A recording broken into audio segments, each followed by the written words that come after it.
Alô, amigos! Mais uma vez aqui estamos para apresentar o podcast do Gente que Fala. Hoje eu tenho a honra e o prazer de receber aqui a dona Ica Fleury, esposa do saudoso governador Fleury. Como vai, dona Ica? Bem, obrigado. Agradeço o convite de estar aqui com você conversando um pouquinho. A senhora sabe que o prazer é sempre nosso em recebê-la, né? Obrigada. Dona Ica, a senhora é consultora na área social, Certo. é gestora no terceiro setor e em projetos sociais, especialista em neurociência, desenvolvimento infantil e educação, ex-presidente do Fundo Social de Solidariedade do governo do Estado de São Paulo, onde trabalhamos juntos e vamos falar sobre isso, ex-primeira-dama do Estado. Eu A senhora nasceu em São Paulo ou não? nasci em São Paulo, Sim. paulistana. É difícil encontrar paulistanos, né? O governador também era de São Não, Paulo? era de São José do Rio Preto, né? Ele Sim. saiu de lá mais ou menos com uns 10 anos, mas ficou muito feliz quando a nossa filha Maria Cristina foi morar em Rio Preto. Ela é médica de Sim. UTI neonatal, fez a residência lá, casou com um moço de lá, e com isso, olha lá, Aí. nós temos lá as duas interioranas, são as mais novinhas, a Maria Clara e a Joana, e as três do Luiz Felipe, meu filho do meio, que moram aqui em São Paulo. A Gabriela, a Olívia e a Estela. Família linda. Obrigado. Como é que a senhora conheceu o governador Fleury? E foi tão engraçado porque foi uma super coincidência. Eu perdi minha mãe quando nasci, depois de Sim. 2 meses, fui criada pelos meus avós aqui em São Paulo, né?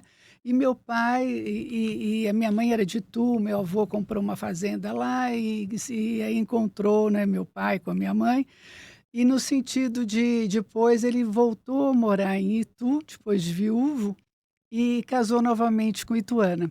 Então eu era meia caipira, né, do interior e meio de São Paulo, porque eu vivia aqui, mas fim de semana eu ia para lá, às vezes férias, né? E foi numa dessas idas a Itu que eu conheci o Luiz Antônio. Sim. Ele foi jogar basquete numa cidade próxima de lá, já tinha acabado de entrar no Ministério Público, e aí nos conhecemos através de uma prima dele, Sim. no Ituano Clube, antigo Sim, Ituano sim. Clube. Claro. Itu é uma cidade muito gostosa, né? Ela cresceu bastante, né? Era uma cidade bem provinciana, muito antiga, né? Que tinha toda uma tradição política, Tem né? parentes ainda lá, não? Tenho, meus Tem. irmãos moram lá, minha madrasta mora lá, né? Então, de vez em quando eu estou lá. Sim, que bom. Bom, filhos, quantos são filhos? São 3, São são 3. 2 homens e uma Sim, mulher, todos né? já com Casados, vida né? Com própria. vida própria, cada um seguiu o seu rumo aí. E do governador, saudade sempre, né? Já faz 3 anos É. que ele partiu, né? É. E agora fiquei aí a coordenadora da família, né? Sim, mas se dedicando mais ainda ao trabalho, né? Também, É. né? Eu acho que é importante, né? Eu acho que com a vivência, tanto a sua como a minha, né? De poder público, né? De vida, de estudos, né?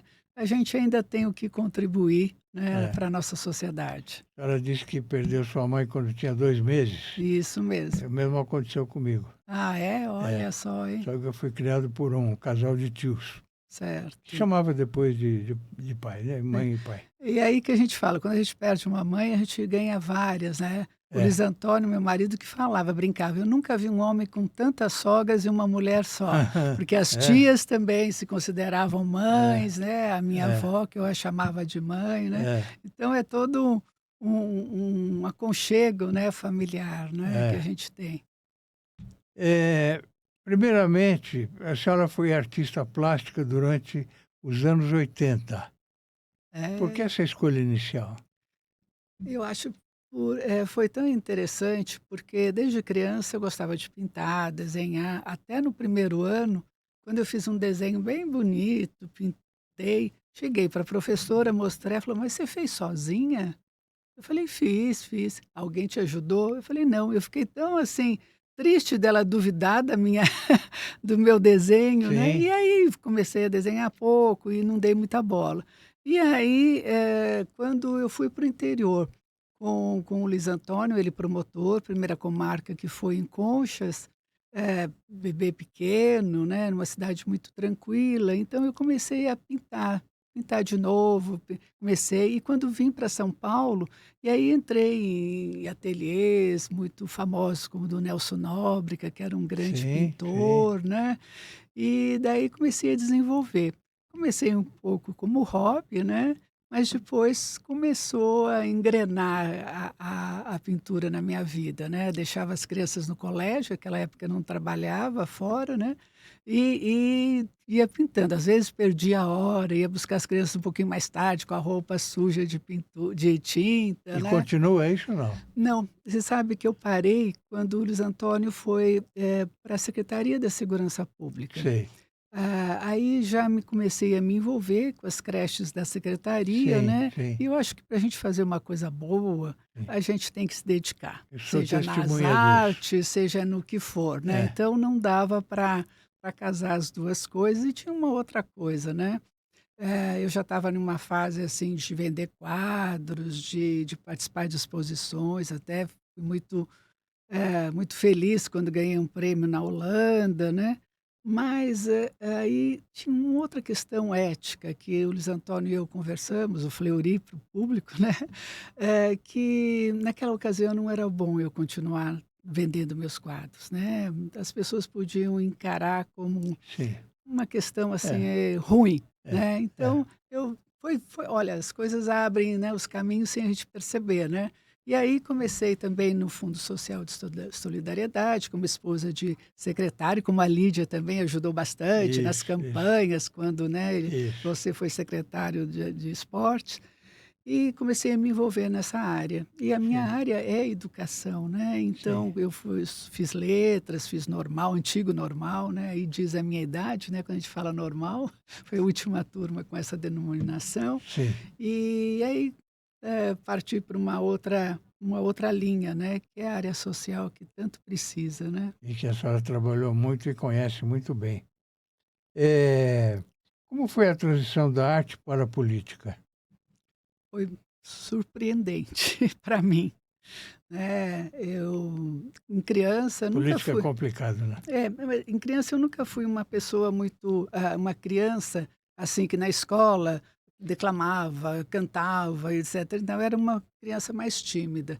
E quando o Fleury foi candidato ao governo do estado de São Paulo, ele não era político, né, não tinha carreira política, não tinha todo aquele Sim, grupo, né. sim, E com isso, na campanha dele, a gente teve que se dividir, né, para levar a mensagem dele.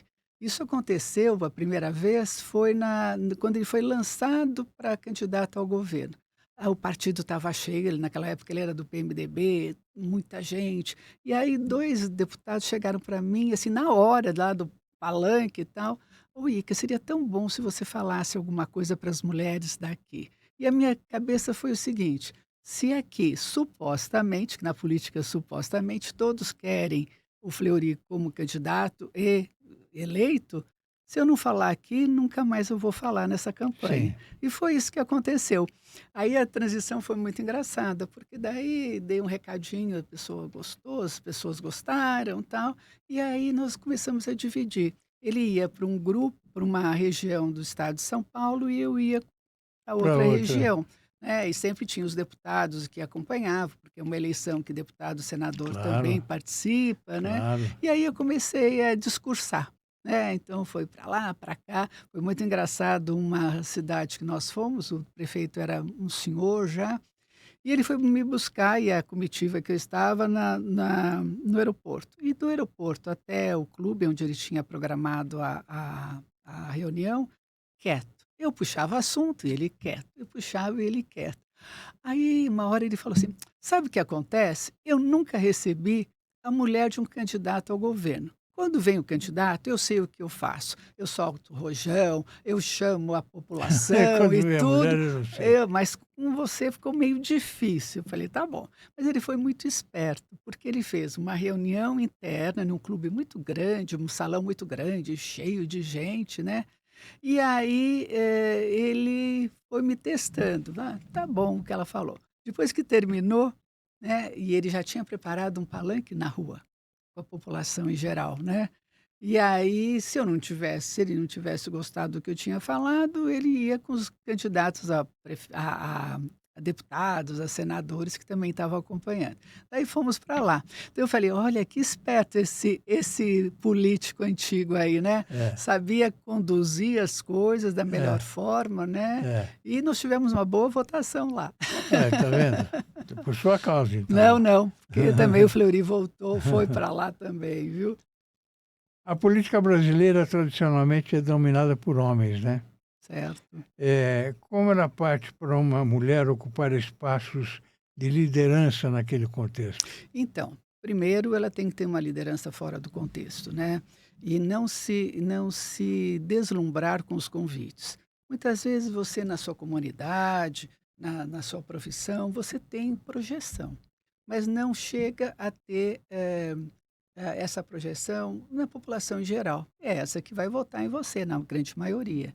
Então, às vezes, ela é induzida a entrar num partido para as cotas. Sim. E aí é um desastre.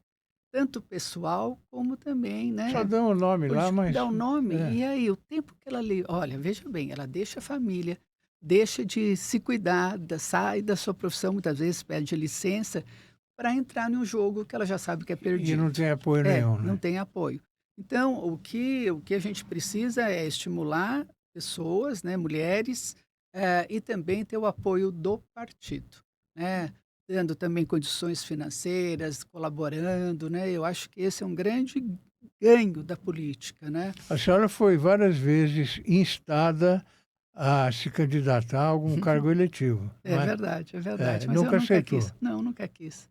É. Eu acho que a política, ela desgasta muito, ela é muito importante. Eu adorei fazer o que eu fiz no trabalho, né, com a população, com tudo, mas ela tem uma coisa, Fausto, ela quando termina um mandato, as prioridades do próximo, né, dirigente podem ser outras. Então elimina tudo que já foi feito. Então por isso que o Brasil não vai muito para frente, É, na minha é. opinião. O que o Você anterior fez não quebra vale em alguns nada. países, a educação, por exemplo, não é do governo, né, É. é uma condição É uma já continuidade, de né? 50 anos, 60, Claro. você faz um planejamento Sim, e vai em muito frente. distante, vai em frente. E com isso eu me dei muito bem no terceiro setor, eu gosto muito de trabalhar nas entidades, né, e a minha área ficou mais na área da deficiência, né, que eu acho que é uma área que precisa muito, né, de ativistas, precisa muito de gente que possa contribuir, né, no sentido de fazer ligações, conexões para que as coisas aconteçam. Trabalhar também com o poder público, né, e também fazendo a parte. E isso nas entidades a gente vê, ela tem uma missão, ela cumpre.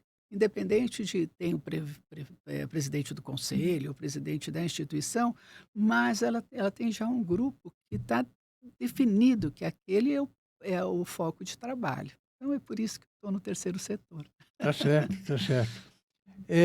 Durante a sua gestão no Fundo de Solidariedade, foram criadas as primeiras delegacias de proteção ao idoso. Foi iniciativa sua. Você sabe que foi tão interessante? Não. Quando o Fleury foi secretário da Segurança Pública, tinha um grupo de senhoras bem politizadas, e que chegou para ele e falou: olha, nossa faixa etária acontece isso, isso, isso, isso, isso e aquilo, né? E trazendo relatos bem dramáticos, né? Seja de instituições que naquela época, os asilos, chamados de asilos, né? Que algumas vezes retiam o dinheiro do idoso, enfim, mesmo maus tratos dos familiares, né? E aí, quando ele se tornou governador, ele teve esse compromisso com essa população de idosos. Então, foi muito importante. Mesmo, não só a Delegacia dos Idosos, que foi a primeira da América Latina, mas também fez um programa em que eu coordenava, eram acho que 18 secretarias de Estado, cada um fazendo a sua parte, né, para a população idosa. Interessante que naquela época, de 91 a 94, não se falava muito do envelhecimento. Ah, é só o jovem, o Brasil é um país de jovens, né? E, no entanto, nós já tínhamos dados de que o nosso país ia envelhecer rapidamente, né? Com uma população, o que É, acontece agora que a é, gente vê, né? é, E você contribuiu muito com o programa de é, idosos, né? é, Quando foi secretário do é, Estado nosso, é. da Secretaria de Turismo, Eu me né? lembro que eu fiz vários eventos com idosos e fazia coisas diferentes, né? Um deles foi levá-las numa... A senhora se lembra? Eu levei no Shopping Eldorado. Era um lugar só de crianças. Eu não me lembro agora como que chamava O o, espaço lá, né? era o sobrenome do dono era Maluf até, É, não me lembro. Mas era para crianças. Eu levei os idosos para lá, 5 ônibus. A senhora esteve lá. é. E tudo que as crianças faziam lá, os idosos fizeram. Foi um Um evento evento gostoso. maravilhoso. Também as passeatas, né, as brincadeiras, a parte de esporte que você É, abriu muito, a né, idosa mais bonita, bonita. os desfiles, você e É. a Lídia iam lá, eles convidavam Aqui no para ir, né? interior, né? A senhora sempre Isso, presente. no interior. Sempre me Você que apoiou. começou É, aquele movimento no interior dos idosos, né? Então foi, isso foi muito foi, marcante na sua gestão. foi, felizmente. É, tenho saudade daquela época, viu? E você também ajudou muito, não sei se você lembra, quando eu também faço parte da ACD ainda, né? Sim, Mas era num momento em que eu estava mais dirigida na ACD, que tinha as diretorias e as diretoras voluntárias. E eu, como diretora voluntária, eu fiz carreira no voluntariado, sim, fiquei na sala de aula com as crianças, né? Tinham sempre 2 voluntárias na ACD, quando tinha escola dentro da ACD. E aí eu via as mães sem fazer nada, vinham de longe, distantes, né. E aí você com aquele equipamento ao lado da ACD, ali no Ibirapuera, né, fui conversar com você, falei: "Ah, Fausto, será que as mães podem frequentar aqui? Elas precisam também de movimento, né, porque sim, carrega filho, leva de sim. ônibus, então toda aquela É, o físico muitas vezes não tendo tempo e tendo é, ir paradas lá". E é, você abriu, né, o equipamento lá, elas isso, participaram da piscina, é, participaram de atividades na piscina e ginástica, e foi um momento muito é, importante, viu, que é, você proporcionou para essa faixa de moças, né, com é. filhos, Eu né, gosto muito também crianças. de lidar com essa área social, né? Isso É, mesmo. sempre gostei. E tive a oportunidade de, no governo Fleury, ter o seu apoio nesse sentido, viu? O programa de prevenção ao uso de drogas foi criado na época em que o Brasil passava por uma epidemia. É verdade. Como é que foi isso, dona Ica? Então, o programa porque geralmente o que Eu acontecia continuo antes chamando a senhora de dona Ica, tô vendo, porque viu. na época Tô vendo, Fausto. a senhora era a primeira-dama do Estado, eu tinha chamado de senhora, e continuo. Aí Por a gente não favor. perde o hábito, né? Apesar da amizade não perde o Não hábito, perde o né. hábito, Apesar não, com a exatamente. amizade, né. Então, naquela época, o que acontecia muitas vezes, as pessoas iam nas escolas, mostravam um monte de drogas, né, como usa, o que que faz, isso é ruim, isso faz mal, tal. Bom, o menininho que está com o amigo que está lá fumando maconha ou outras drogas, estava ali quieto, não tinha morrido, não tinha nada acontecia. Então, nós fizemos uma modificação na forma de trabalhar a prevenção ao uso devido de drogas. Em vez de você falar, nós chegávamos e trabalhávamos muito a questão do que é bom para a sua saúde, o que que é saudável para você, né? Nada de mostrar as drogas, né, como usa, como faz. Não, era o Sim. contrário, é fortalecimento de você para que quando Ia tivesse a por outro oportunidade, caminho. era por outro caminho. É, E isso foi muito importante. Nas escolinhas de esportes, né, que vocês, na sua época, sim. o que mais me encantou foi que a gente contratava, o governo, contratava ex-jogadores de futebol, de É, campeonatos e tudo para fazer as escolinhas de esporte é, na periferia. Ao mesmo tempo, o Fundo Social de Solidariedade, nós tínhamos duas pessoas extraordinárias para fazer a capacitação desse professor que iria para a periferia, desse professor, desse esportista que ia para a periferia. sim. Então, nós tivemos também uma gama de secretarias que cada um também fazendo a sua parte dentro da sua área, esse trabalho de prevenção ele foi tão importante que nós já recebemos medalha da ONU no segmento de prevenção. Tivemos na OEA mostrando esse programa inovador. A, a, a, a, a equipe da Organização Mundial de Saúde nunca tinha vindo para o Brasil e visitado outra instituição que não fosse a da saúde. Eles ficaram uma semana para entender o nosso programa e os resultados que nós tínhamos. Esse programa foi tão valioso que ele custou para o governo menos de um maço de cigarro, na área da Sim, educação também, sim, menos de um preço de um maço de cigarro sim. por ano, para cada aluno. Então você vê, e de repente as coisas pararam. É. Então, com isso, a gente continua falando, olha, é importante você falar, mas de uma forma verdadeira para a criança, para o adolescente, e começar cedo. 8, 9 anos já começa a trabalhar essa questão. As escolas, em algumas, estão trabalhando muito bem. Na época a gente tinha 200 escolinhas. É, foi Eu muito. chegava para o governador Fleury e disse, olha, eu preciso de mais 20.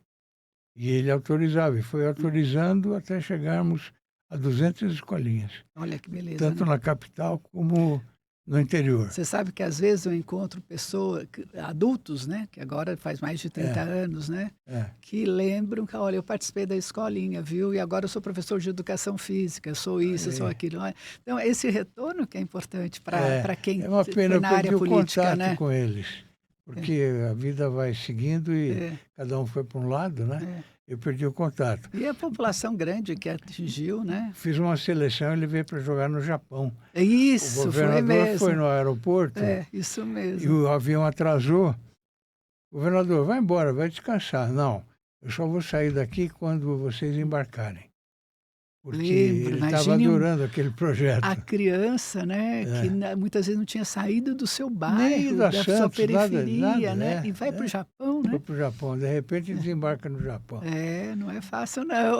Em 10 jogos, ganhamos 9. Olha que O beleza, técnico né? era o famoso Mirandinha, né?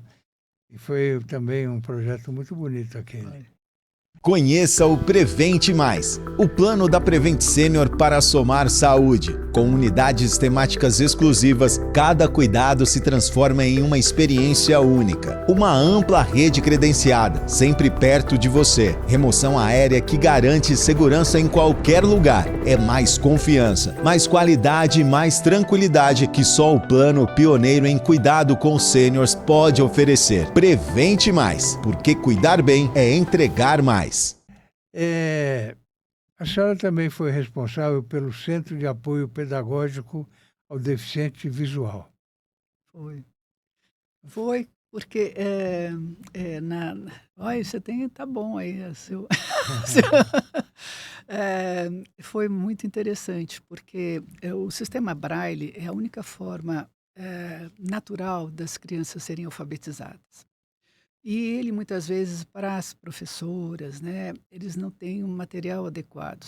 Claro que tem os livros, né, que são feitos em braille e também em tinta, de letra ampliada, mas naquela época, também, como agora, nós temos também apostilas que os professores querem fazer e não sabiam como colocar em braille aquilo, né? E foi uma professora, Bruna, que ela foi para o exterior e trouxe a ideia, fazer, olha, vamos colocar algumas máquinas dentro da secretaria, da parte de Secretaria da Educação, que possa fazer esse trabalho menor. Nós temos também, desde aquela época, a Fundação Dorina, ela faz tem um uma gráfica enorme, considerada uma das maiores da América Latina. Quantos anos tem a fundação? Está fazendo 80 anos esse mês. Ah, este mês, Esse 80 mês, anos. 80 anos interruptos, né? Puxa vida. E ela faz para o Ministério da Educação, para distribuir os livros didáticos, não didáticos, né? Mas o pequenininho ali. Nós conseguimos inaugurar, e hoje no Brasil inteiro nós temos os CAPs, Centros de Capacidade na área da deficiência visual. Acertei na data para a senhora vir aqui, né? Ah, Dia das Mulheres. A Dorina Noil, que foi uma mulher que ficou cega aos 17 Sim, eu anos. conheci. E foi considerada uma das mulheres mais influentes do século XX, a nossa fundadora. Que coisa, não? E fale, né? Muda o rumo E dela. esse trabalho eu sei que a senhora adora. Ah, eu né? estou lá há muitos anos, É. convivi muito com a Dorina, que era encantadora, 25 anos engraçada. São mais de 25 anos Isso aí, de fundação, né? isso mesmo, graças a Deus, né? O que fez a senhora escolher essa causa, dona Ica? Então, na época do governo, a gente também tinha idosos, prevenção de drogas, AIDS e deficiente, que nós trabalhamos muito nisso. E aí a gente percebe que algumas coisas podem ser feitas não com muita dificuldade, né? Por exemplo, Boa quando você- vontade, precisa. boa vontade e persistência, tá? Então, por exemplo, no poder público, né? Como nós não tivemos guerras, não tivemos aquela vinda de soldados machucados, amputados, então a pressão para o governo era muito pequena, né? Nos governos federal, estadual e tal. Quando você vai para essa área, você pode também continuar firmando, melhorando, contribuindo, né? Então essa foi a minha ideia de trabalhar. Às vezes perguntam, teve alguma pessoa cega na sua família? Não, não tive. Foi uma questão mesmo de sentir que eu poderia ser uma voluntária, uma ativista nessa área. Então foi por isso que eu fui para esse caminho. E muitos, a maioria deles, acredito eu, com muita vontade de viver e fazer as coisas da forma que podem, né? Então, aí que está.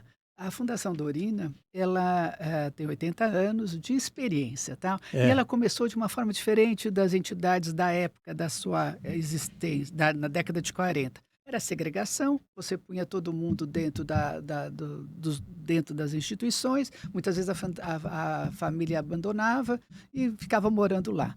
Ela, como ficou cega aos 17 anos, teve a oportunidade de aprender o braille e depois foi para a Escola Normal Caetano de Campos, em uma sala de adolescentes que não eram cegas. Foi a primeira aluna cega a frequentar uma escola pública e não segregada em uma escola especial. Isso trouxe para ela várias oportunidades e ela teve sempre uma pessoa que vê a pessoa antes da sua deficiência. E ela teve um professor de metodologia que colocou ela em tudo. E aí ela começou já, bom, vamos na biblioteca, não tem nada para criança e livros em braille. Começou a trabalhar e criou um grupo formidável de colegas. Ela modificou a metodologia da escola, modificou o comportamento das colegas e foi aí que nasceu a Fundação Dorina. Depois que ela se formou com 9,9, que ninguém acreditava que ela que ia se formar como professora, ela conseguiu uma bolsa de estudos nos Estados Unidos, na Columbia University. O pai dela muito preocupado, né? Falou, bom, você não vai conseguir a bolsa, vai conseguir só uma bolsa de crocodilo. Ela conseguiu a bolsa de estudos e o pai deu a de crocodilo. Né? Falou, se não acontecer nada, ela já está meia avisada, né? E com isso criou a Fundação Dorina. Então, nós começamos já de uma forma diferente. Produzir livros para a pessoa onde estiver, ler, seja na sociedade, tudo isso. Então, não se chamava inclusão, mas ao mesmo tempo a gente já trabalhava nesse conceito. E com isso até hoje. Então, quando se fala que a fundação, ela proporciona uma mudança de vida na pessoa, sim, porque ela faz um projeto para você. Eu fiquei cega, eu vou lá, a pessoa pergunta, a profissional, qual é o seu projeto de vida?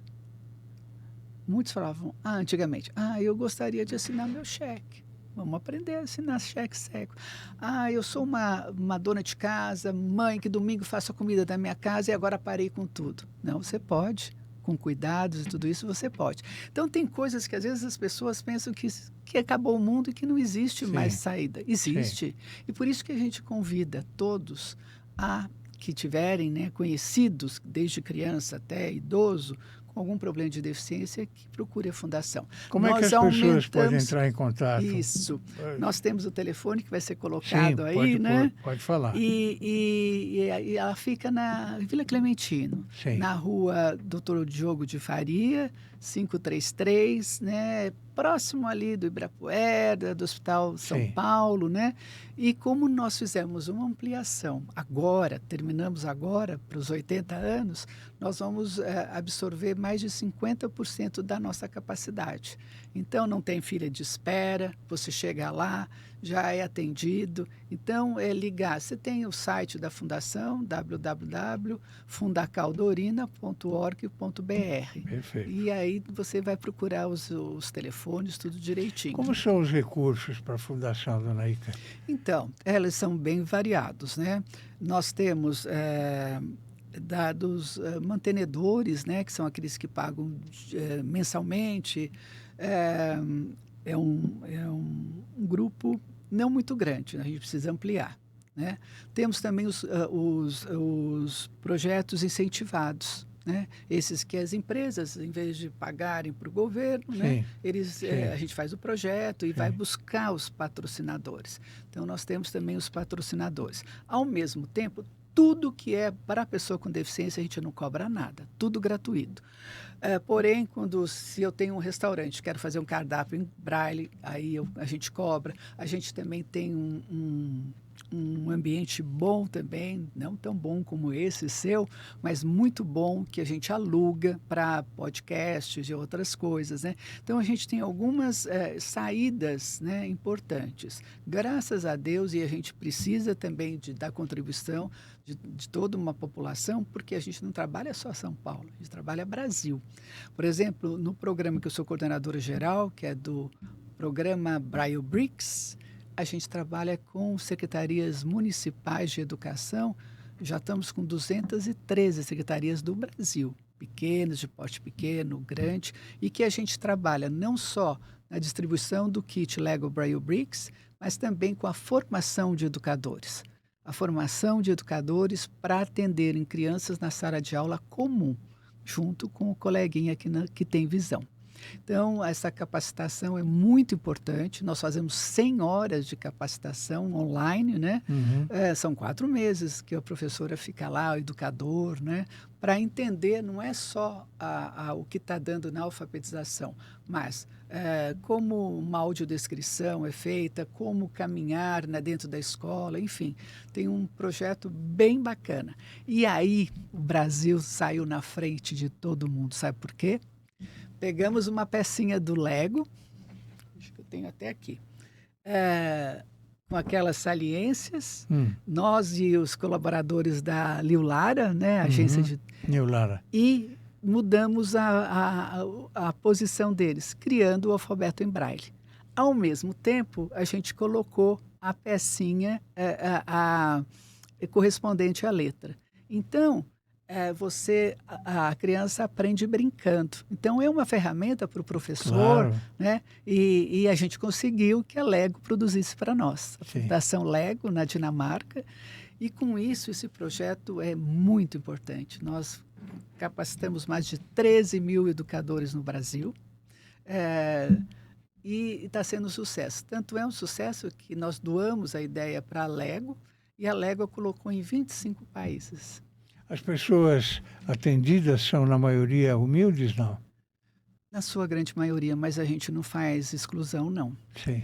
Porque é muito difícil para a pessoa com deficiência visual ter todos os serviços no mesmo espaço. Sim. E independente de classe social, a gente aceita.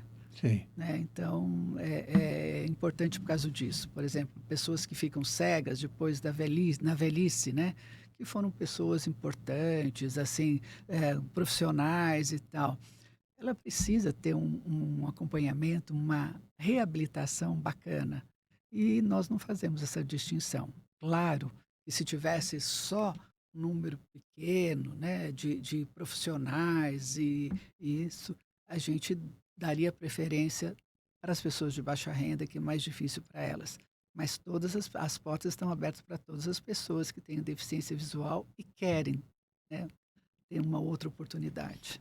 Que a gente está mostrando aí o nosso portal só de artigos, né? Quando a senhora quiser escrever sobre a fundação, sobre o tema que achar, é Muito mais obrigado. uma porta aberta aí para divulgar. Muito obrigado, viu? agradeço bastante, viu? Eu vou publicar com muito prazer. Tem mais de 6.500.000 pessoas com deficiência visual no Brasil. 6.500.000. Mais de 6.500.000. Claro que a grande maioria é baixa visão, mas, gente, baixa visão é aquela que não enxerga, precisa de lupa, não é assim, de óculos, não é baixa visão, não.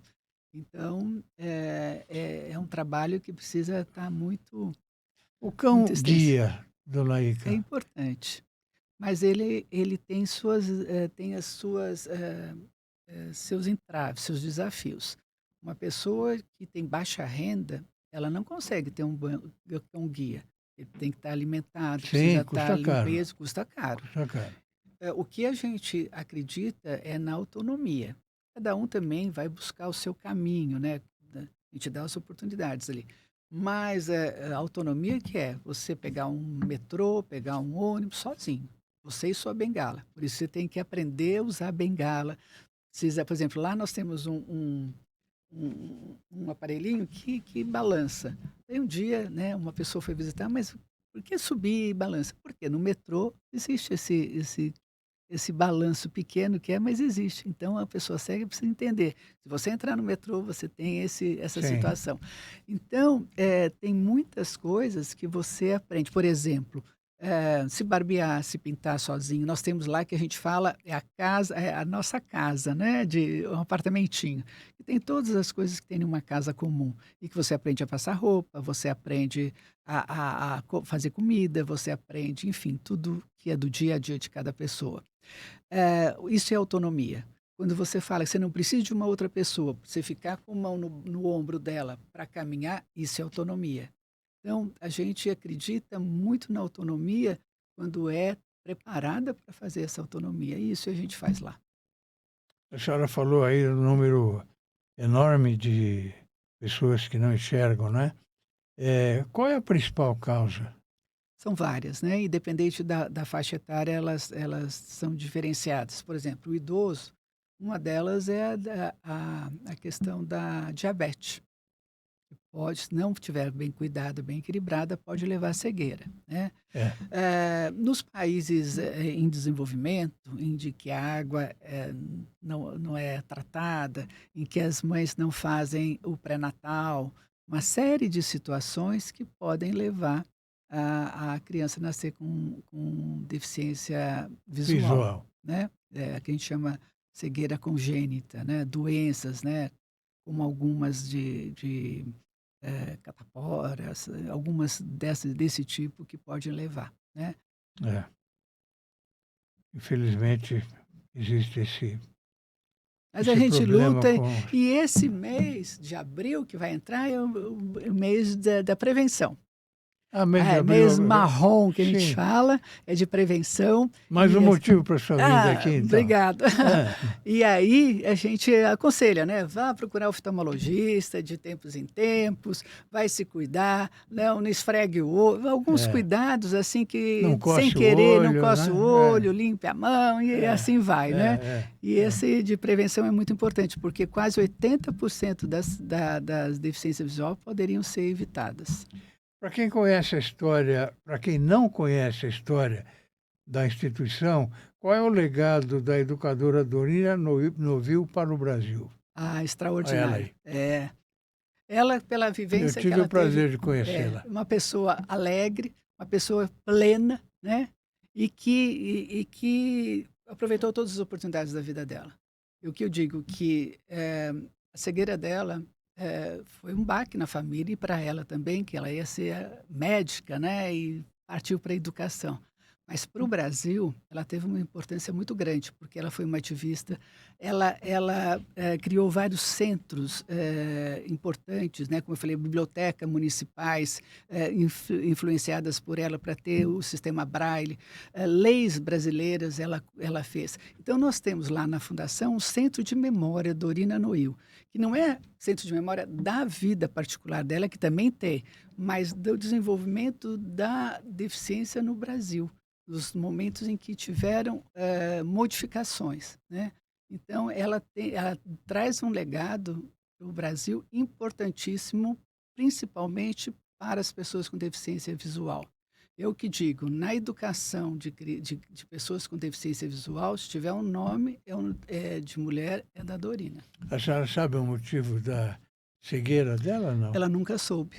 Ela nunca soube? Procurou, fez operações, fez tratamento, até a final da vida dela não fecharam o diagnóstico. Ela nasceu assim? Não, com 17 anos. Ah, 17 uma menina anos. jovem, cheia de vida. E quando um dia, num domingo, vendo fotografias na casa da amiga, na década de 40, parecia que estava um sangue escorrendo. E aí começou a busca de procurar. A família tinha posses, começou os melhores médicos, os melhores isso, não sei o quê, não sei o quê. E primeiro uma vista, ela perdeu, e depois a segunda. Aí quando ela sentiu que aquilo não ia mudar e que o diagnóstico era infelizmente esse, ela foi procurar aprender o sistema Braille. Sim. Por isso que ela voltou a estudar. Porque senão Sim. ela não teria voltado a estudar e teria ficado numa pessoa que lia muito, mas lia no sistema Braille e poucos livros. Na época da guerra, aqui no Brasil, alguns livros que vinham da Europa cessaram. Nós tivemos aqui, o Brasil tem uma tradição importante. Depois de Paris, onde foi criado o sistema Braille para o Louis Braille, um gênio de 15 anos, né, que o ano passado fez 200 anos do sistema Braille, o Brasil foi o segundo país que teve uma escola para cegos aqui e começou a produzir alguma coisa com Dom Pedro II. Sim. Então, nós temos uma tradição com o sistema Braille. Pena que a gente não evoluiu na formação de educadores nessa área. Faltam educadoras. Falta não só para deficiência visual, mas para várias deficiências. Agora saiu um relatório do Instituto Rodrigo Mendes dizendo o quanto que nós temos falta de professores que estão regendo sala de aula e que não são capacitados para a questão da deficiência, sendo que o Brasil tem a lei de inclusão escolar.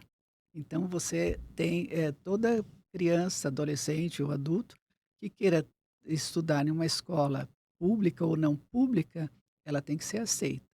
Aceita, e aí? Como é que fica lá dentro? Né? É só para dizer que está lá, né? Nas cotas? Né? Sim, não, sim. ele precisa desenvolver, ele tem capacidade para tudo isso. E aí tem algumas coisas engraçadas, viu? Que a pessoa nem imagina o quanto que uma pessoa cega pode fazer. Você acredita que nós temos um conselheiro, João Maia, ele nada de visão praticamente, e ele é fotógrafo das Paralimpíadas, a terceira que ele vai. Você acredita que uma questão que é, por exemplo, o balé é visual. Para você ter aula de balé, você tem que ver. Sim. Tanto é que nós temos a escola da Fernanda Bianchini, e que nós vamos fazer parceria para levar para a fundação uma professora dela, que ensina balé, uma metodologia diferente. Então, as alunas são maravilhosas, não é, eu vou lá porque é um balé. Não, não é médio, é um balé que foi para o mundo, né? Com uma escola de balé e bailarinas cegas e não cegas. Então, tudo isso acontece. A Fundação Dorina produz livros acessíveis. Como funciona esse trabalho editorial? Então, nós temos vários livros acessíveis, né, para diferentes situações. Um livro Braille, que é feito lá, que nós somos a maior da América Latina, a nossa gráfica, ele... Ela fala de boca cheia. Precisa ir lá para ver. E convido todo mundo para ir, sabe por quê? Você tem a oportunidade, nós recebemos muitas escolas lá. Alguns anos atrás, antes da pandemia, nós fizemos um acordo com a Secretaria Municipal aqui de Educação, recebemos mais de 7 mil alunos lá, e professores. Por quê? Você você vai ver lá na nossa gráfica como é produzido um livro em braille. Ele é 4 vezes maior do que um livro comum. Sim, Ele tem todo um cuidado que tem que ser feito, claro. né? Um pontinho errado dá outra coisa, né? Nós somos muito criteriosos nesse sentido. Para outras pessoas, por exemplo, um adulto que fica cego, ele provavelmente não vai querer aprender o braille, se bem que é importante, porque nos rótulos de remédios, nos elevadores tem o braille. Né? Se você quer ser independente e não errar na hora de tomar um remédio, não precisar de outra pessoa para fazer, tá lá na caixinha. Muitos laboratórios têm essa condição de colocar na caixa o braille. Outros de áudio, né? Nós temos o audiobook, né? Então os livros um número enorme de livros, nós temos que emprestamos, que nós doamos, que nós distribuímos pelo Brasil afora. Então são situações diferentes. Quando eu falo que o sistema Braille para alfabetização é a única forma correta de alfabetizar, sim. Isso não impede que mais lá à frente a criança, o adolescente, o aluno venha usar o computador, venha usar outras formas de comunicação. O computador é um computador comum, né? E que tem o som, vai falando as situações, né? Tem o áudio, né? Então, mas se você não sabe escrever, quando for fazer Sim. um e-mail também, Sim. você faz errado. A gente recebia alguns e-mails de pessoas cegas e a gente via que não tinham sido bem alfabetizadas, com erros assim importantíssimos. Porque se você você está vendo aí que tem ponto, tem parágrafo, que tem palavras separadas. A pessoa que nasceu cega, ela não tem essa noção. Então, quando ela vai escrever, se ela não tiver aprendido de forma adequada, né, com o tato dela, ela não vai saber dessa separação. Às vezes, não é só a gramática que está errada, é a forma de colocar num papel, num computador e assim por diante. Evidentemente, a pessoa que nasceu cega tem mais dificuldade, né? Tem um outro aprendizado, né? Tem um outro É. aprendizado. Porque você, mesmo quando você é pequenininho, você já vê o reclame na televisão, Sim. você já vê as letras, mesmo que você Sim, não já tem uma saiba. ideia depois. A criança vai precisar aprender. Por isso que o brinquedo é muito importante. Porque por meio do brinquedo você consegue mostrar um mundo para essa criança. Por exemplo, se eu tenho uma maçã de plástico, eu posso mostrar, olha, a maçã é colorida, é desse formato, serve para comer. Então você vai apresentando o mundo para essa criança pelo brinquedo. Por isso que a importância do nosso Lego Braille Bricks, que é uma brincadeira, é um brinquedo, em que não perdeu a característica de brinquedo. Ele pode alfabetizar, ele pode fazer contas que tem números e símbolos da matemática, e ao mesmo tempo ele mostra para você, não perder a característica de montagem. Se eu escrevo a palavra casa, estou sendo alfabetizada, eu posso construir essa casa. Eu como professora, divido a classe em quatro grupos, tem 4 caixas do kit Lego Braille, e tudo gratuito para as prefeituras. Tudo por conta da Fundação Dorina, que nós já demos mais de 4 voltas ao mundo, se fosse pensar em quilometragem, entregando esses kits no Brasil. A gente recebe o kit da Fundação Lego, vem no Porto de Santos, e do Porto de Santos até a sala de aula é por conta da Fundação. Então, nós precisamos de patrocinadores também para esse projeto, Sim, que não é incentivado. sim. Dona Ica, como surgiu a parceria entre a Fundação Dorina e o grupo Lego? Então, o céu abriu, né? Nós criamos a ideia, né? A ideia veio, né, daqui do Brasil, dentro da fundação, assimilamos, olha aqui as peças aqui como são interessantes. Aqui está na parte superior Dá para ele sentir que e a outra criança que não é do sistema Braille, que está lendo, e mesmo a professora que não sabe, ela pode corrigir na hora. Tá? Aconteceu da seguinte forma, nós fizemos na rede nossa aí de comunicação, um baita projeto com a Liu Lara, teve mais de 390 acessos no mundo, milhões de acessos do mundo.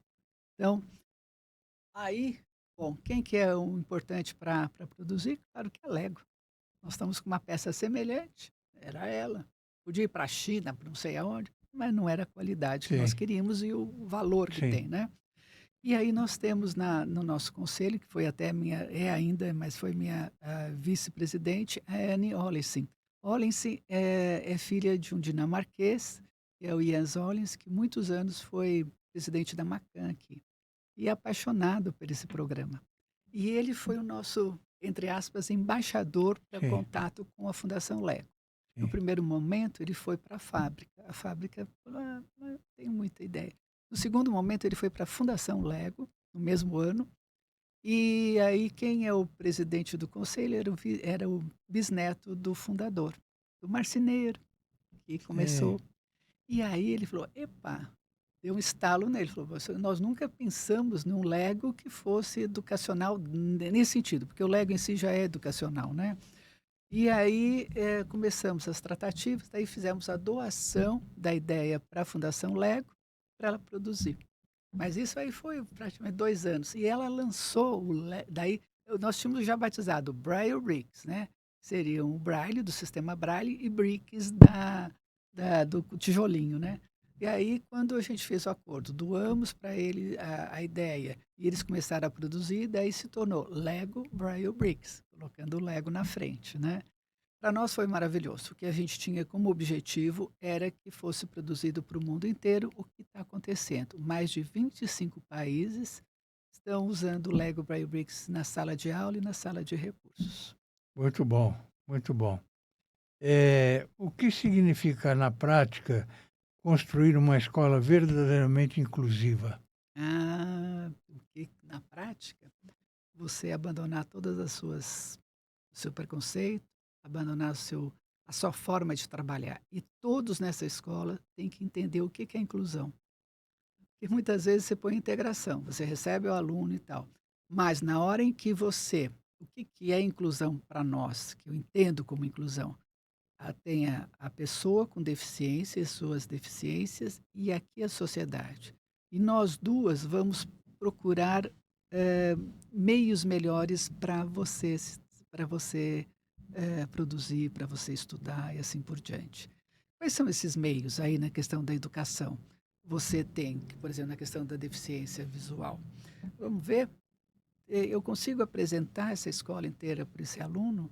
Esse aluno tem uma pista tátil? Muitas vezes não, mas a gente consegue fazer de outra forma. Você capacitou todos os professores para trabalhar a inclusão? Porque a inclusão ela é importante não só para o aluno que é cego ou que tem outra deficiência, mas para todos os alunos.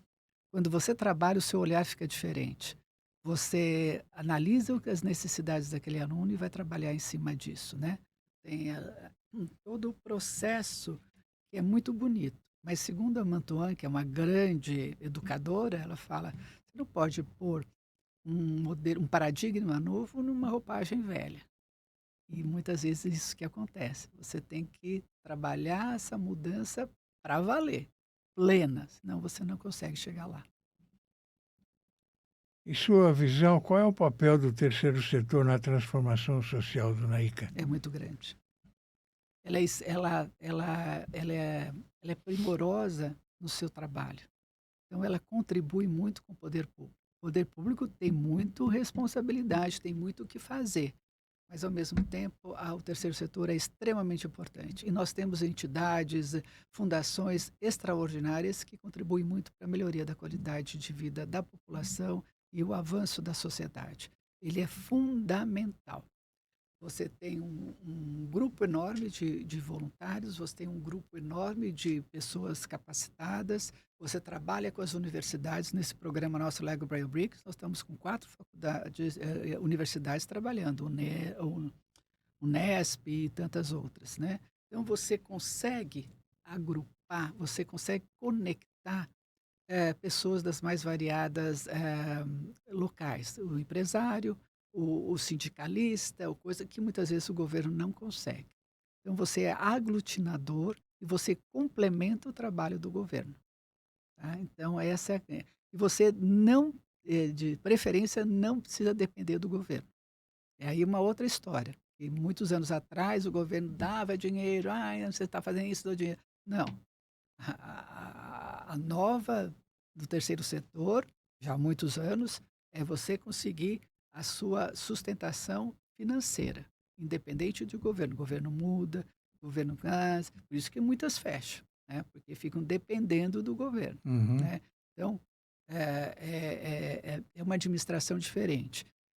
Muitas das pessoas, e eu também inclusive, quando eu fui para a gestão, né, voluntária gestora, eu fui fazer um curso na GV, gestão no terceiro setor, né, porque é uma administração diferente do conceito anterior, que era uma pessoa de boa vontade, que criava uma instituição, pegava seus amigos, que eram voluntários, e que faziam tudo, e poucos funcionários, poucos colaboradores.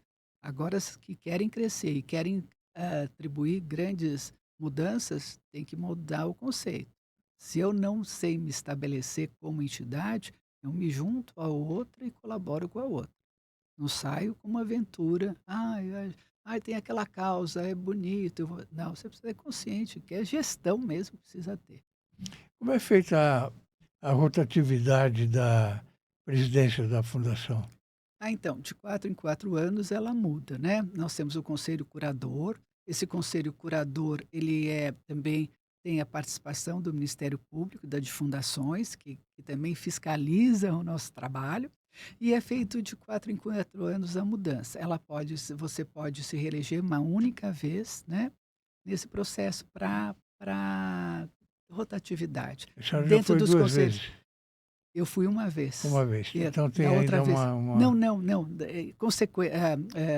na Seguidas e que não sequência. pode, mas Na pode ser. sequência. Dessa vez também quiseram que eu estivesse também como presidente, mas eu tenho um compromisso com esse programa. E esse dá Sei, muito trabalho. E sei. ele é muito importante para a gente dar base para as crianças com deficiência visual para serem adultos, né, plenos. E eu acredito muito que a educação é que dá liberdade às A pessoas. senhora ficou muito marcada como presidente da Obrigado. fundação.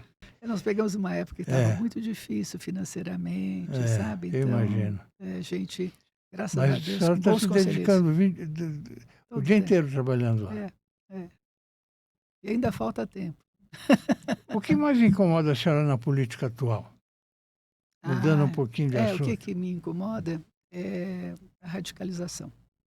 Tanto de um lado Essa como do outro. polarização aí, né? É uma coisa tão destrutiva, né? Política sempre teve os lados, né? No interior, às vezes, é mais acirrado, Sim. porque todos se encontram muito. Mas de uns tempos para cá ficou uma coisa muito chocante, né? Chata, né? Brigas em família, brigas num clube. Então ficou uma coisa tão forte, isso me incomoda muito, não leva a nada. Cresceu a intolerância, né? A intolerância é muito forte, e isso não leva a nada. Como é que a senhora analisa o Supremo Tribunal Federal? Tem coisas que são feitas muito importantes e outras e algumas com má compreensão da população que não entende a questão jurídica, né? Felizmente, não é a maioria dos ministros, são alguns apenas. Né? Então. Acho que em todo o espaço, né, de que existe o ser humano, existem os bons e os não tão bons. Tem outros que que vão mais pela parte jurídica e outros pela parte política. Mas o Supremo deveria ter só gente competente, gente boa, não é? Mas quem coloca lá, às exatamente. vezes não é. Então, esse é o problema. Dona Ica, infelizmente chegamos ao final eu do também acho, gostoso. Nossa conversa. Muito boa. O espectador aprendeu muito sobre a Fundação Dorina Novil. Eu queria que a senhora deixasse o seu alô para quem está nos assistindo. Queria agradecer a presença do convite e estar conversando com você. E convidar todos que estão nos assistindo para que visite a Fundação Dorina, né? A gente falando não é a mesma coisa do que a gente vendo e sentindo as possibilidades para uma vida mais plena, mais diferenciada, né? das pessoas com deficiência e seus familiares. esse é um grande momento para que a gente entenda que cota para empregabilidade só por cota não funciona.